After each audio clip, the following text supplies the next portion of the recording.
Hey, everybody, welcome to the Grow Yourself podcast. I'm your host, Kevin McNulty, and this is your personal development school of growth, where each week my guests and I will bring and break down big ideas and practices that will help you learn, grow, and succeed in life.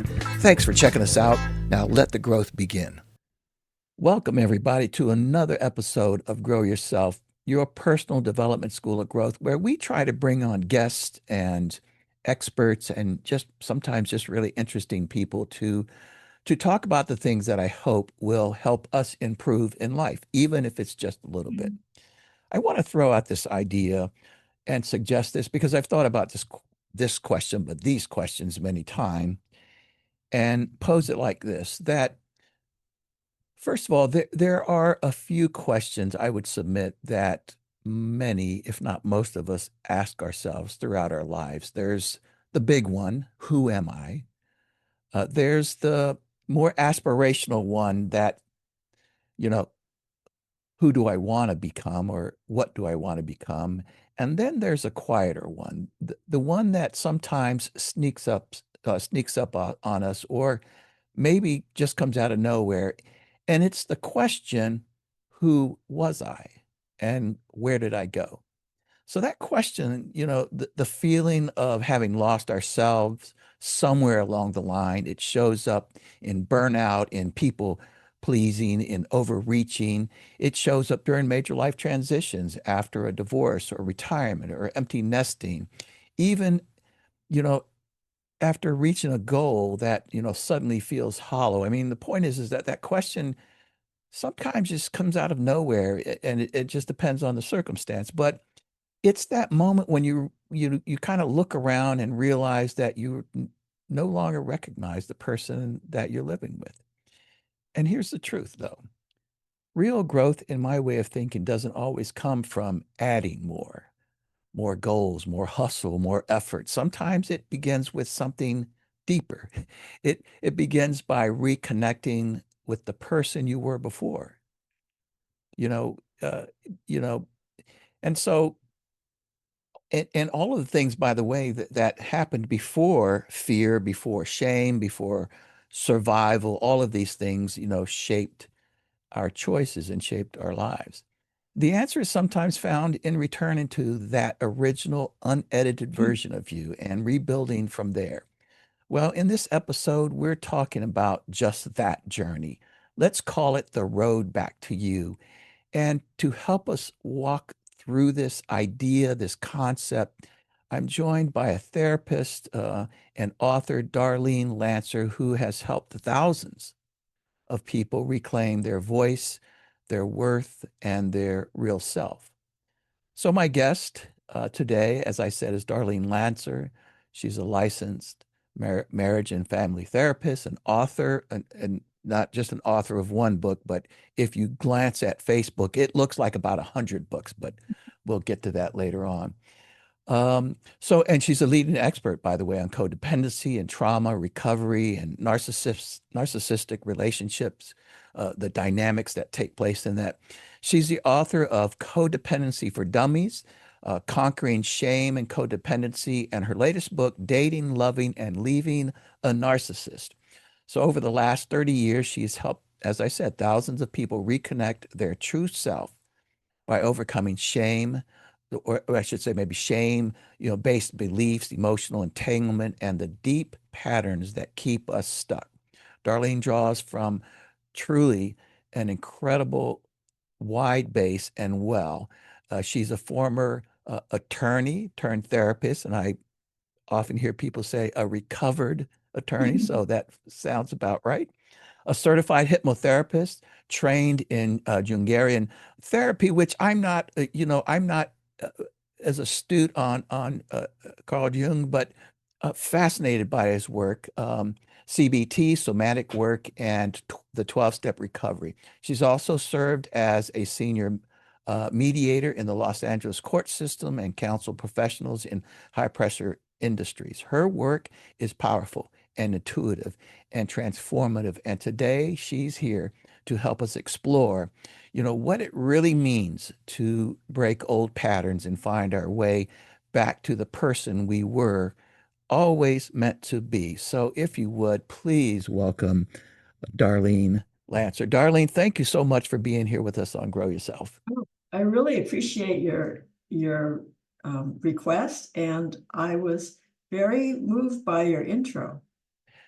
I think it was Thank very you. touching and it's very true, and I've lived it. So it's I know you have. What fascinates me a little bit about you is, and I'm about to ask you who is Darlene, but is really the breadth and the depth of your work. You know, from mediator to attorney to therapist to hypnotist. I mean, it seems to me because I'm in similar work, not quite in the scientific arena that you have been, if you will, in but in personal growth and in soft skills. And I know that delving into all of those things, like for instance, I happen to be a mediator myself.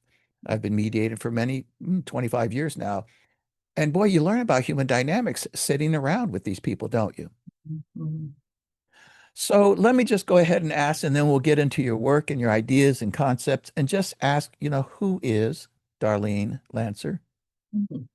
Well, I grew up in Los Angeles, and my parents moved here from the East Coast, and their parents were immigrants, first of all. So I have two older brothers, and they were born in New York, and I was the third child born here, and they were making a new start. Mm, And uh, I was very, I think, uh, perceptive. Being a middle child, I have a younger sister too. I think I felt a lot of the unspoken in our mm, family. gotcha. And I was thought my parents had an unhappy marriage, even though my siblings would disagree. So Mm, I didn't know that I was intuitive and absorbing all that emotional stuff going on at that time. And my oldest brother is a doctor, and he was in medical school when I was 12. oh my. And I was reading his book, Freud's Interpretation of Dreams. And I have to say, from the time I was like, I remember maybe 7, I was absorbed in my dreams, fascinated by them, trying to plan them. And when I read Freud's interpretation of dreams, it knocked me out. And I thought I had the audacity to think that he got it wrong. The dreams were not just wish fulfillments, Right, right, And it right. wasn't until later when I read Carl Jung in my teenage years, that I thought that made more, his understanding made more sense. And so I was always interested in the psyche. Mm, And my brother introduced me to J.B. Rhine's book on parapsychology. And interesting. so I started trying to, imagine what other people were thinking. We played guessing games in our house, try to guess a color or an animal or things. So maybe my siblings were humoring me, but I just also had some psychic dreams when I was a teenager that about other things that were happening that proved to be true. So I always had this interest in understanding the psyche, and it's been a through line through my continuing, and I'm Yeah. still trying to uncover things. And I was just thinking today before our meeting that some things have to remain a mystery. I don't know A- about everyone, but for me, and Amen. I don't like that. I mean, yeah, I get it though. Yeah, I want to know. I guess maybe this is a lawyer part of me. And I never liked magic when I was a kid. I always wanted to know how they did it. I didn't like being fooled. And so I wanted to be able to connect the dots and make sense of everything. Okay. And I'm pretty good at it, intuitive when I talk to clients and being able to conceptualize things and make connections. But there's still unanswered questions in my own life. Anyway, I wanted to be a therapist. And that didn't go over too well with my parents. And Why? the first choice was to be a dancer. Hmm. Interesting. And then I wanted to be a psychologist, I guess. And uh, I got talked out of that. Didn't seem to get the respect that I was missing. I'll say primarily from my mother, who had a lot of narcissistic qualities, Hmm. probably a narcissist. And my second brother um, became a professor, and my mother always wanted him to be a lawyer. Hmm. So one day I'm in therapy, and it's like a stroke of lightning just came into my head. It's like I became a lawyer to get my mother's approval, Oh just my. because my brother didn't become a lawyer. Oh my. Interesting. And one day, the two of us, my mother and I, were in couples in counseling, conjoint therapy, and we weren't getting along. And I told her this insight I had, and she were talking to a psychiatrist, and she said, "Yes, your brother would have been a great lawyer." Oh no. Wow. And the psychiatrist rolled his eyes and he looked at me. She wasn't looking at him. So the book that I was led through was a drama of the gifted child Hmm. by Alice Miller. Interesting. And I won't go into that now, but it talks about how a narcissistic mother, doesn't see her children, and the children become very intuitive to kind of read the signals of the mother, Yeah. and they become good therapists after that. Can I sidetrack you for just a Sure. moment and ask one, what is intuition? And Mhm. secondly, why is it? Because I'll be honest with you, even, and we've never met. I mean, we've communicated, through Right. email and whatever. But even as you were going through your childhood and thought, I was like, she's talking about me. I mean, some of the things that you mentioned were just, I was a middle child. I'll start with that. Mhm. And, so what is intuition and why is it that some are more intuitive than others? Is there an understanding of that I don't necessarily? know, but I know I heard a lecture. It's free online by, I think it was a Nobel Prize winner, and I can't remember the name, but you can Hmm. look it up. I think it's from Berkeley. Okay. And he talks about intuition. Okay. And he says, I think that it's being attuned to, uh, it's you're perceiving, everybody has our senses. And so some people are more aware of their senses, Hmm. acute sense of hearing and smell and all these things. And so they're just more in touch with their environment. And he gives an example of someone, they're in the second floor of a building and someone senses there's a fire. Uh, Wow. and because they're sensing the heat or the vibration or things like that. Um, Interesting. an analyst once said to me, well, people who use their intuition are not in touch with their feelings.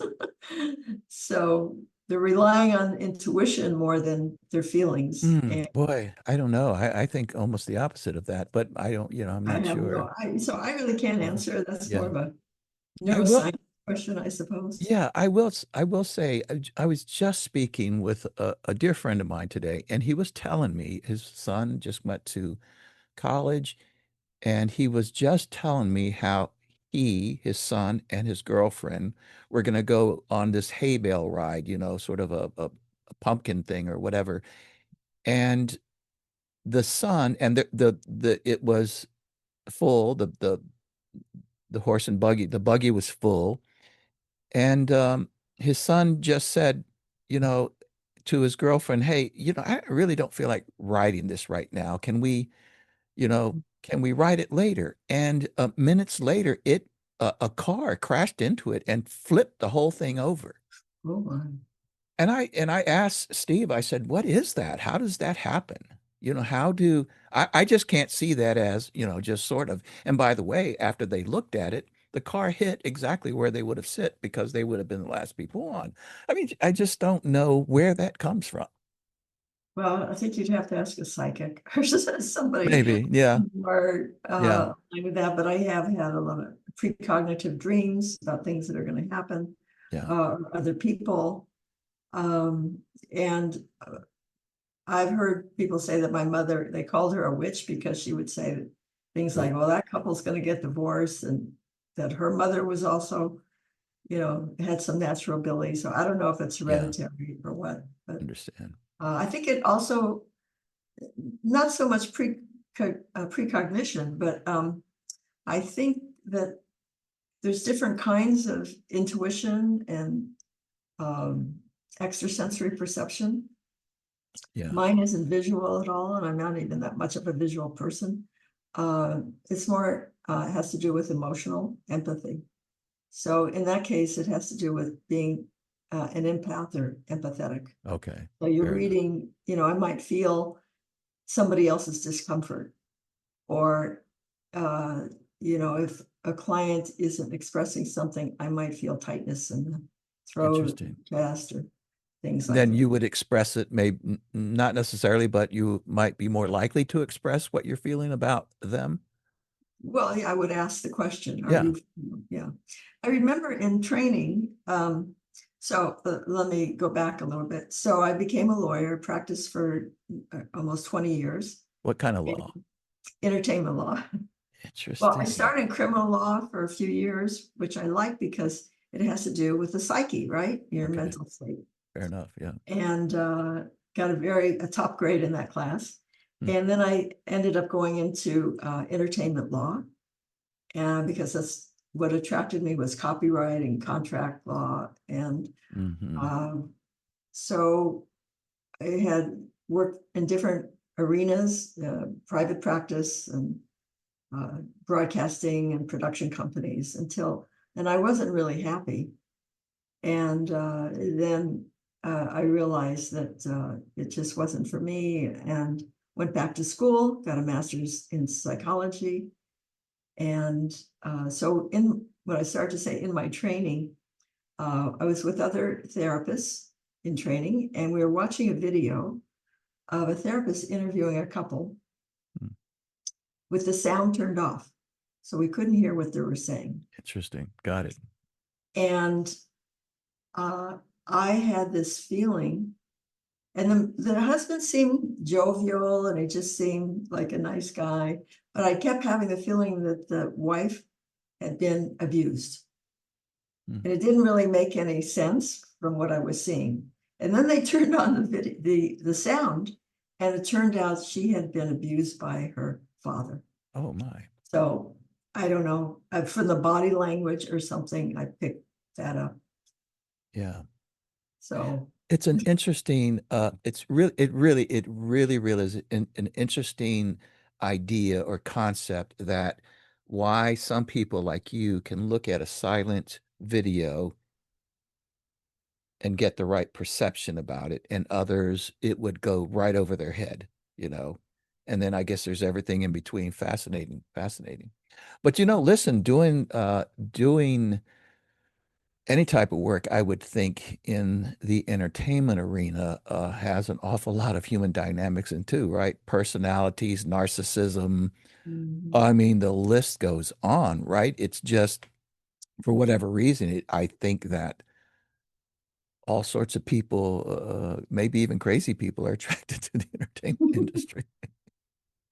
Yes or Well, no? I mean, it's a different breed. Yes, a different. well, I gave a talk, it's on my YouTube channel, about narcissism to people in the entertainment business. And I was talking about the signs and how it manifests, Mm, um, narcissism. But what was interesting to me and kind of shocking at the time is that when I switched and I was working, I started out my training working as an intern at a clinic. And the interactions and the people were just so different. mm. People would say, how are you? And they would be interested in the answer. Oh, And there was just less ego and more yeah, yeah, connection between yeah. people, more caring. And it was like night and day I had been working in a law office at that point.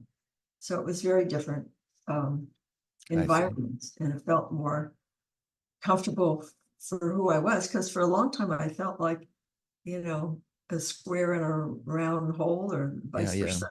yeah, yeah. And didn't really, I was reading things about spirituality and relationships, and everybody else was really reading, the reporter and the latest gossip and the latest cases they wanted to discuss, and I had no interest in that. So, Yeah, yeah.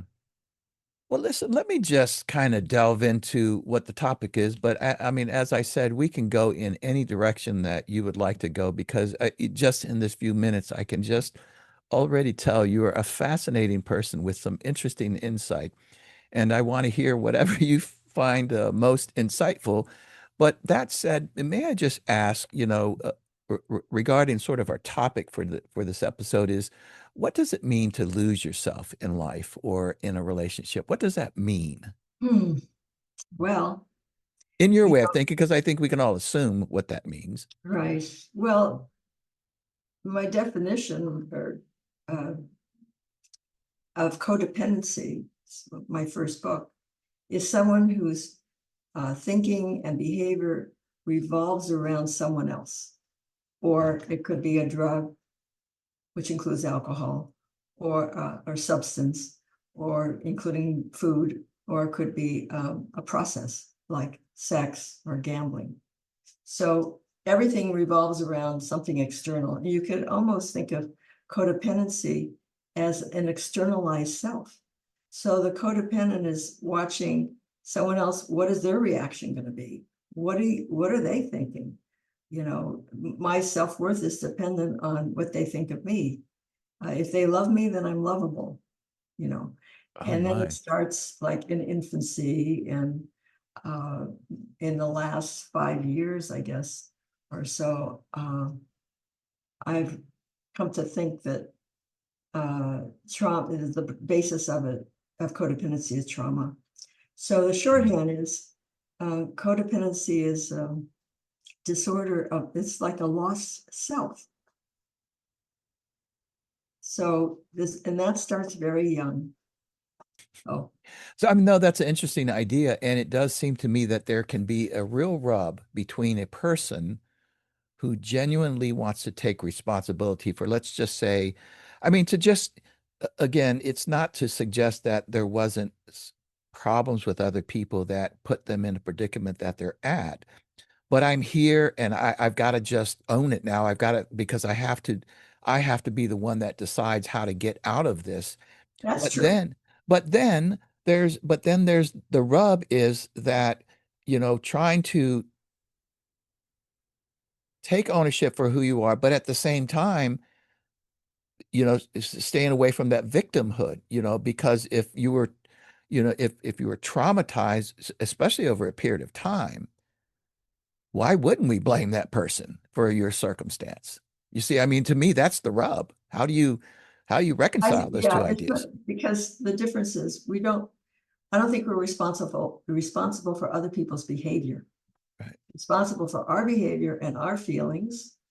I was in a marriage where I was abused, and I take responsibility for the fact that I self-sacrificed too much. I didn't set boundaries, Interesting. that I enabled certain things. I don't take responsibility for the fact that my ex-husband was violent, or that he was also an alcoholic. I don't take responsibility for Of that. course. He Yeah. would blame me, Yeah. but Yeah. that was not my responsibility. So I hear some people, when I say something like you said, get angry, and they say, well, you're blaming the victim, but they don't understand. I'm saying, in order to leave, you have to start with, okay, I'm here now. What do I do? Yeah. Because a victim um, perspective keeps you stuck. Yeah. But part of the problem is what I was alluding to is codependents have this not just codependence. A lot of people have an overdeveloped superego, and it becomes a inner critic. And with some people, it's very destructive. I ask people, one of the first steps in building your self-esteem, I think, is, and overcoming shame, is becoming aware of that inner negative self-talk. Mm. And I ask people, first thing you can do is make a list of all your negative self-talk. That includes your shoulds, your should not, because what you are unaware of controls you. So becoming aware of that, you see how much you're victimizing yourself. You could leave the relationship and you still, Traumatize yourself the abuser rest is of your you. life. You're living with that abuser. Very, very interesting. Yeah. And so, and I don't know if this is a valid question or not from the standpoint that it seems like it would be more complicated to answer, but is there a way to suggest or express that who is able to move past this and who is not? I mean, who are the people that sort it out in their life? Two people, let's say in relative similar situations are traumatized, let's say, grew up in in a very traumatic life and very difficult life. Let's just say they both were abused. Which one, why does one succeed or make the change and the other doesn't? I know there's a lot of variables, of course, and probably a lot of it depends, but is there uh, an idea as to, what's the mark of the person that seems to be able to move past this and sort it all out in their head? Well, I wish I knew the answer to that. Maybe it's the people that go see a therapist, a good therapist, maybe. I don't Well, know. but a couple things I can point to: genetics. Okay. Interesting. So 50% of narcissism is inherited. Oh, I'll be And darned. there's some, I don't know the statistics for all mental illness, but if somebody has mental illness, depending on what kind, it could be harder Mm. to overcome, and there's a lot of denial. And then, of course, the extent of abuse, and how early it was. So even if they had problems, divorce, alcoholic family, or whatever, but if they had a good start in the first year or even the first 6 months, connection with their mother, that can be helpful. So it's very Makes important. sense. The first 6 months and first year. Yeah. And I recently wrote a blog about the hidden trauma that the trauma you don't know about. And it's about misattunement. And I'm not an expert on child development, but I become aware because of my own experience and that of my clients that many people feel like, I was never understood, or, I didn't feel seen, or I felt like an outsider in the family, or things like that. So in my case, for instance, with a narcissistic parent, or there could be other examples, maybe even a codependent parent, doesn't see their child as a separate person. The infant is separate, but as an extension of themselves. So right from the start, you have codependency. So the baby has to then attune to read the mother to see, am I safe or I'm not safe? So a healthy start would be the mother being able to empathize with the baby's feelings and needs and make sure the baby feels safe and fed and comfortable. Make eye contact. When the baby's smiling, you smile back. It's this reciprocal maternal conversation, interaction. You see the baby and mother are cooing with each other. That's very healthy.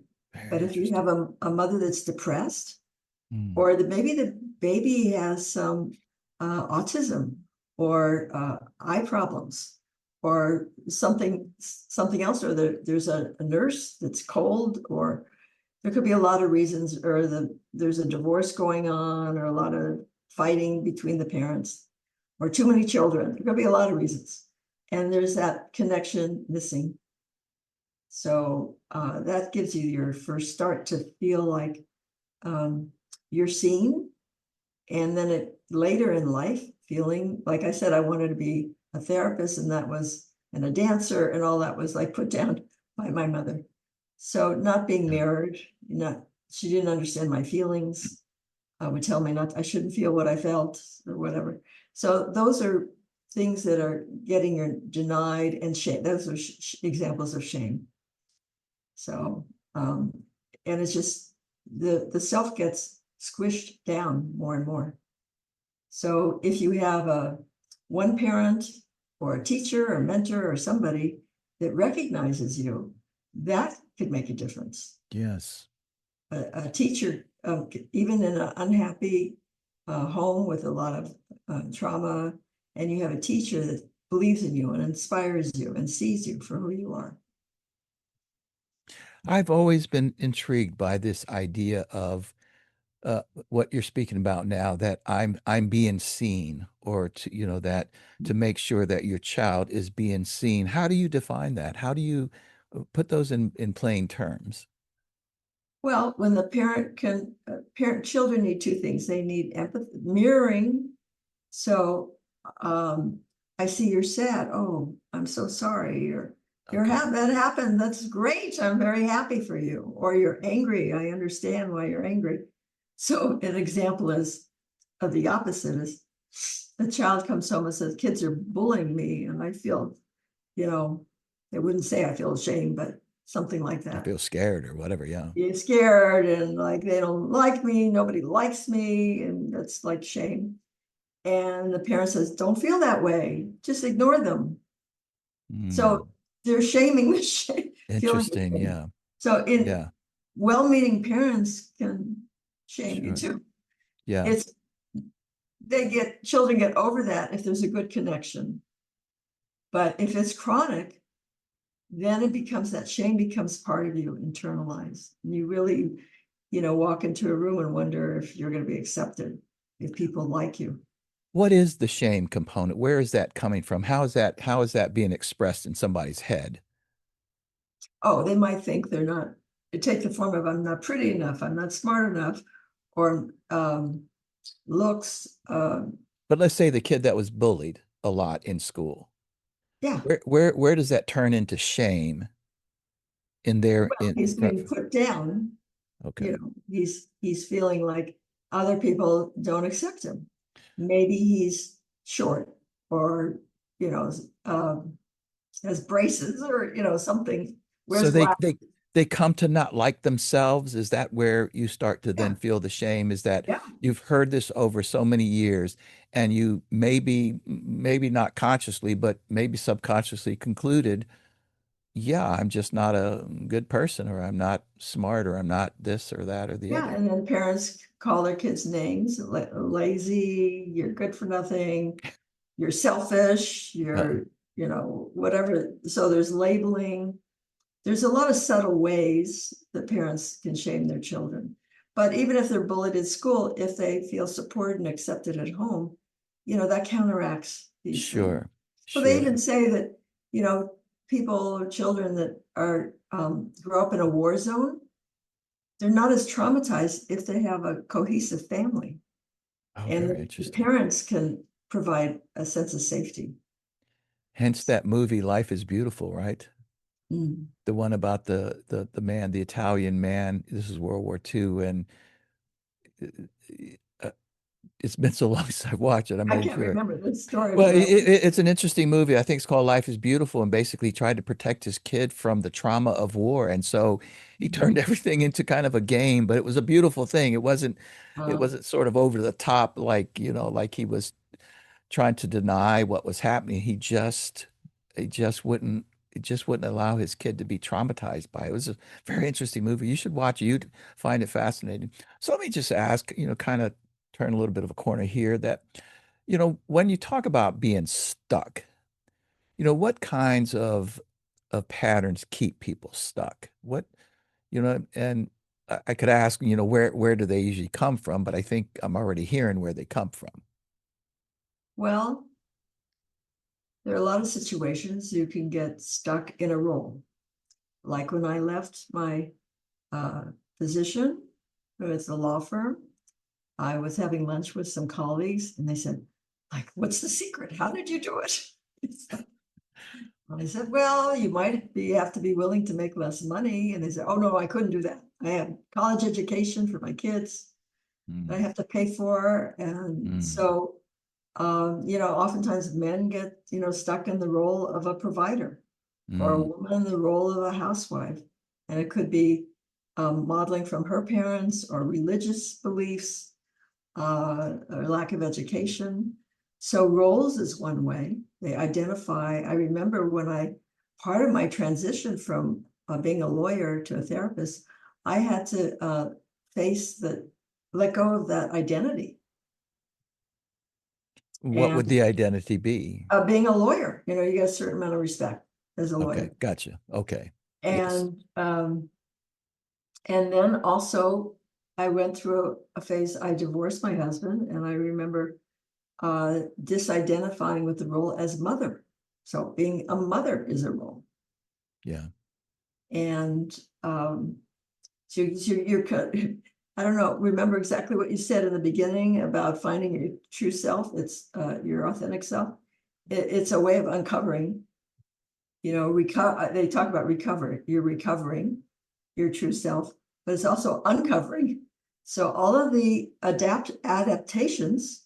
So most of the symptoms of codependency and dealing with trauma, even if you don't want to call it codependency, are protective mechanisms, coping mechanisms to feel safe. So people pleasing. So, there's a couple of different ways that I talk about in my book, Conquering Shame. Some people move towards someone, and that's going to make them feel safe. I please you. If I can make you love me, if I go along, then you'll love me and you won't leave me. Or if I help you and I keep giving and giving and giving, you'll need me and you'll become dependent and you won't leave me. So other people feel safe by pushing people away. A narcissist does that. They feel afraid, so they keep you at a distance. Oh, you would never think that. Other people isolate to feel safe. So there's a different, ways of coping. So getting through your defense mechanisms, but you have to identify them first, right? I mean, that's hard. The trickiest part is it seems to me, and part of what I'm thinking as I'm listening to you is that maybe for some, I think all of us have stuff to unpack. I mean, but some, they've got miles and miles and miles of suitcases to unpack. And I think to myself, when I was growing up, my dad was an Army Special Force. He was a hard ass, and he did some of those things that you talked about, and God rest his soul. I mean, he and I just had a beautiful last several years of his life as we reestablished our relationship. And I've told this before on this podcast that I was a middle child. I was a daydreamer. I didn't like hard labor. And it was for him, it was all about working hard and discipline and all these sorts of things. None of that was me. I was a lover and a poet. See that? And this just attracted him to saying things to me that I don't think he really meant, but he was, it's the lazy, you're not going to be worth anything all of that. And it was pretty constant. And boy, I was angry about that for such a long time. And then as I became an adult, and especially later, I don't know what I have to unpack, but I don't want to carry that mess around in my head. I don't want to have this anger or this problem with my dad. He's getting, all of these things, and I just wanted to let it go, but it was hard. I didn't know how to let it go, to be quite honest with you. I just said, God, can you just like take this stuff out of my head and let me just have a good relationship with my dad and be done with it. And wasn't that easy. Well, it's not, and it's never just about the external relationship. It's the father that's taking up space in your brain. Yes, that's They're exactly telling you right. what to do, your inner pusher and your inner critic and your That's inner right. perfectionist. And, it's layers. Layers. Mhm. And that get underneath it are the beliefs. And a lot of the beliefs are formed by our environment and role models or what we were told.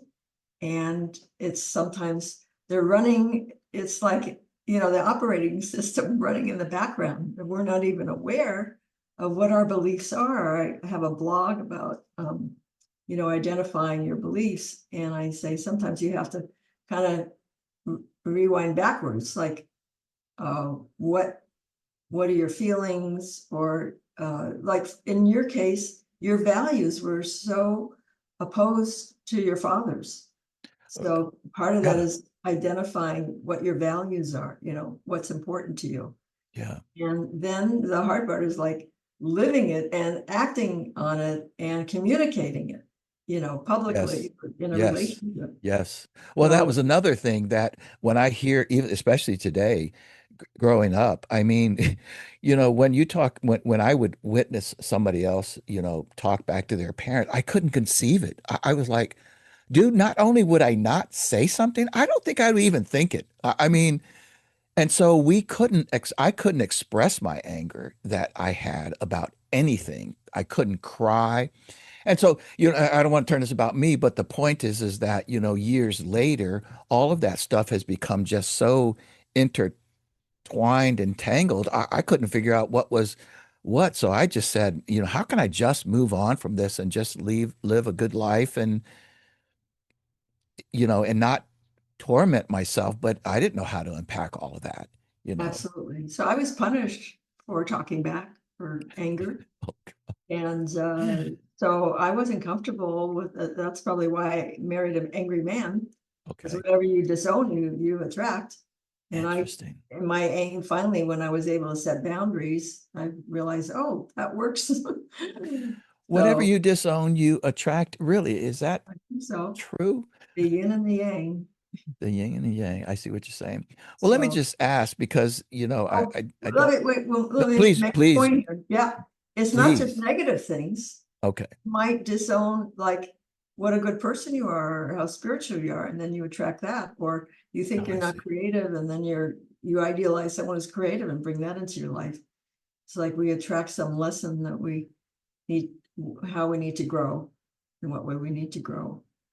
So Oh, that's fascinating. I don't think I've ever heard that before. yeah, that's just one theory. And then when you already grown that, learn that lesson, maybe the the intensity of the relationship or the attraction kind of is no longer there. You've learned your lesson. Okay. So So let's just talk, and I'm gonna pause very for just a moment here, Darlene. Let me just mark this on so I know that we're I want pausing. to mention, you mentioned, by the way, can I show this? There it is, right there. Stop right there. Yeah, you Yes. didn't mention my newest book. Oh, okay. So let's mention that. Okay. Somehow I missed that even in my reading that And was this your ties latest. in with the, well, I don't know if I didn't put in, um, ties in with your topic, because I went rogue and Nice. published my, Love it. heartfelt poetry. Love it. Okay, so just give me an entrance into the unfettered soul, and we'll just move into that. So the basic thesis of the unfettered soul is what? Well, it's about, um, it's poems, people, about their, recovery and, transformation, not just 12-step, but just their transformation. There's myself and, about 10 other poets, contributed, Oh my. and there's different topics. I'll read you the topics: perspectives, What relationship, what do you mean by unfettered souls? What does that oh, mean? free, and like Just no free. no Okay. limitations. This Okay. is like, unedited, like from the heart. Gotcha. Okay. So I'm gonna go into that. I'm gonna ask you one question and then I'm gonna move into that. Okay. Okay. So, so Darlene, um, oh, before we do this again, Darlene, so we're already past 45 minutes. Are you good? I know that. Yeah. Okay. Okay. All right, let's conclude. Yeah. Okay. All right. Okay. So here we go. Okay. So one more question, Darlene, and then I want to ask you about your newest book, Unfettered Souls. And I want to ask, where where does one start, when it comes to reconnecting with their real self? I mean, it just seems like such a complicated question, but where does one start, especially if you might submit that they have been disconnected for years? Where do they start to reconnect? Well, I would say a couple things, right? Journaling, starting to Oh, identify your feelings, write about them. Of course, I'm big on dreams. They can write down their dreams. But another thing is to remember your childhood and what were your favorite activities, what were your favorite fairy tales or stories. Um, those kind of are innate things that before we adapt too much to our family's values or societies or our I see. profession. Well, this is what I would think I was talking about in my monologue about, sort of going back to that maybe pure person that you were before, you got hijacked and went down a different road. So let's move on to this your book, Unfettered Souls. I mean, I love the way that it sounds. It sounds like a book about just, and I think it ties right into what we're talking about, Yes. just letting it go, just Well, I took a fly. risk and published my personal poems Mm, instead of writing a self-help book. And mm. ironically, I had never wanted to write a self-help book. Wiley Publishing came to me and Oh my. read some blogs I had about codependency Mm, and asked me to write Codependency for Dummies. And it just came out of the blue. And so I wrote that. And then Hazelden read it and they said, well, would you write us a book about shame? And I wrote that. So then I wrote other books on that are facilitate recovery, mm, books on assertiveness and self-esteem and self-forgiveness and the 12 mm. steps. And some of them are now webinars. And then Wow. I thought when I wrote the dummies book that people uh, in relationships with an addict or alcoholic would be contacting me because that was where I started. And that's actually where the whole history of codependency began with alcoholic families. Yeah. But instead, people kept contacting me who were in relationships with narcissists. Oh So my. then I researched and wrote the book on narcissism. Wow. Boy, you're I say this certainly as a compliment, but you're just a beast of a person. I mean, you just have conquered. So I've written a book. I'm about to come up with another one, but it was brutal. I don't know how people write more than two or three books. I mean, really, it was just such a hard thing. But the Unfettered Souls, though, is it possible? Because I don't want to keep you here too long, but is there a short poem that you could read to us Hmm. that you can come across? One that you maybe like? It doesn't have to be short, but I know Okay, I you can't. wrote a long one about mother wounds. Mm, And it's about my relationship with my mother and any painful relationship with your mother. One I like, maybe please. it's a little bit on this topic, is one of the more recent ones that I've written. Is called River of Time. Mm, And I write an unsung song beckons to me on billowing mist flowing in from the sea, whispering shards of my soul's lost dream and bittersweet days wrapped in memory. Fog obscures what tomorrows bring, no longer racing through alleys blind, learning to wait for the sun to climb, listening for words to a song I'll sing. I quietly rest in the river of time. Oh, that's gorgeous. It really, truly is. How beautiful. So it's like having to slow down. What happened?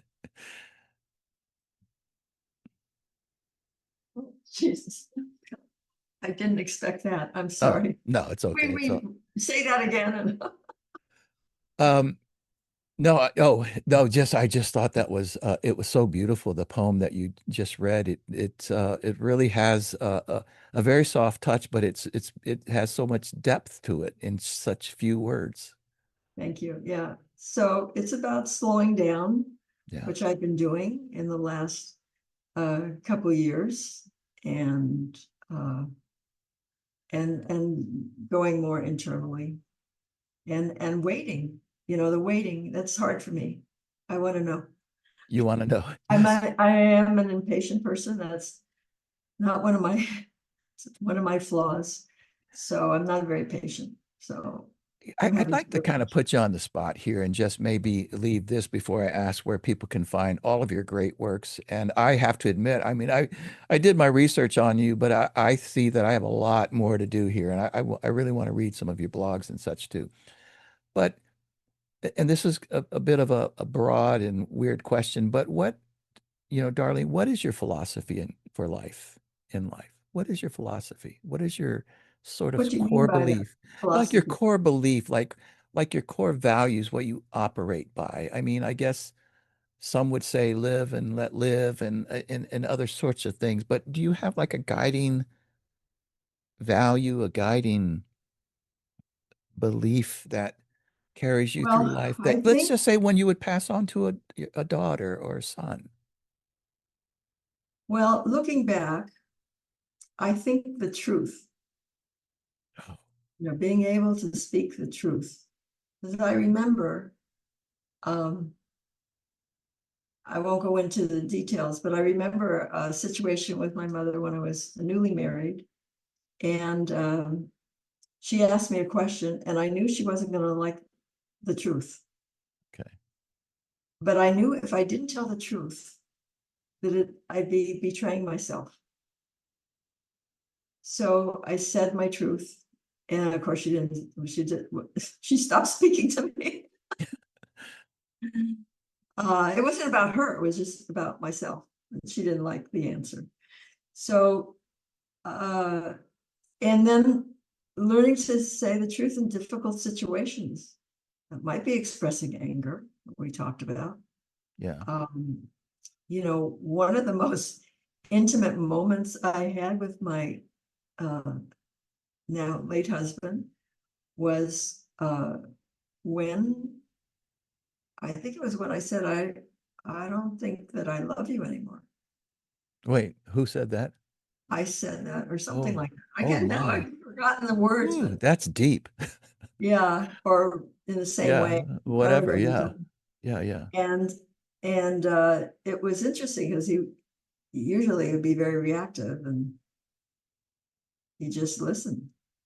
So sometimes, and I've had couples where one is very hopeless about the marriage, and Mm. then if they can both share their hopelessness, that brings them together Oh boy. rather Oh, than acting as if everything is, yeah. trying to get the other one to stay, or people pleasing. So Mm. the truth is really powerful. Jesus said the truth will set you free. Mm-hmm. So I think that's and Yes. interesting. For many years, I used to pray every day to be shown the true nature of reality, Hmm. because I Interesting. thought,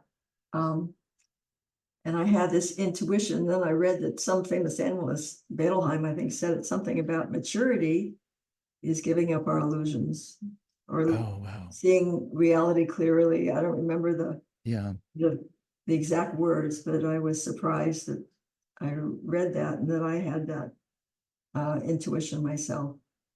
So peeling that truth about ourselves, truth about our partner and our situation. You talked about people being stuck. Well, they could be stuck in a marriage because they keep trying to either afraid to leave or they're denying their partner's behavior or affair or whatever because it's scary. So anyway. It's interesting that when you said, and I don't recall if it was before we started recording or afterwards, you said something about mysteries that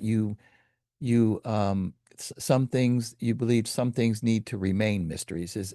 Was that correct? Is that what you said? Oh, not that I think they need to remain, that they probably will, Oh, which I gotcha. don't like. I Oh, mean, okay. Yeah, I remember thinking I must have misunderstood her. So yeah, but I will say, and we won't go deep into this. I understand why Joe Rogan and some of these other people have these long form uh conversations. we Because could I come mean, back. let's do it because there's so many questions that I have. But I just wanted to bring this out when you said that about. And again, I did misunderstand you that I thought you had said that some things need to remain mysteries. I remember thinking about my spiritual life. I am a practicing Christian, thinking to myself, there are mysteries that I have to just allow. There's things that I don't understand about God and the Christian journey, if you will, or religious journey that I just can't sort out. I don't know. And so I had a person tell me sometimes that, there is mystery, Kevin, and and you have to accept that. There is some Yeah, mystery. right. I Well, don't know. Rilke said that we uh, have to live the questions. Oh, And one day, slowly, we'll find the answer or that something. that hit me right between the eyes. We have to live the questions. Well, listen, Darlene, where can people find you? Where can they find your books and your information and whatever? Please share as much as you like. I put them in the show notes, but I also just love the guests to express Thank them. you. Okay, well, if you just put my name in Google, I'm on Instagram, YouTube, LinkedIn, Facebook, Pinterest, Blue Sky, Oh my. X, Okay. and my books are on as PDFs on my website, and also some audio files and webinars. Very nice. And the paperbacks are in bookstores and Amazon, Barnes and Noble. So I have a publication on Medium, and it's called Becoming You. It's like Uh, grow yourself. oh, okay. Becoming you. Yes. Folks, look up this lady. You just say things so purely and so straight that I love, love, love talking to you. Oh, likewise. And we must do this again. I will have to think of another topic, and maybe one day I'm going to have to try to catch you really early and say, let's go a couple of hours because you're worthy of that, my friend. Listen, thank you again so much for being on Grow Yourself, Thank you. Darlene Lancer. Mhm. Pleasure is mine. So we'll Okay. talk again soon, I hope.